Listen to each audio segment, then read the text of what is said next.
একটা সময়ের পর মানুষের কষ্ট প্রকাশ করার ভাষা হারিয়ে যায়। কথাগুলো গলায় আটকে থাকে, কিন্তু কেউ শুনতে পায় না।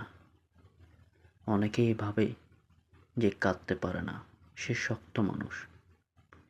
আসলে সেই সবচেয়ে দুর্বল। কান্না মানুষকে হালকা করে, কিন্তু যারা কাঁদতে পারে না তারা কষ্টের ভার নিয়ে ধীরে ধীরে মরে যায়। কখনো কখনো ভিতরে এমন এক শূন্যতা জন্ম নেয় যেখানে কোনো শব্দ পৌঁছায় না।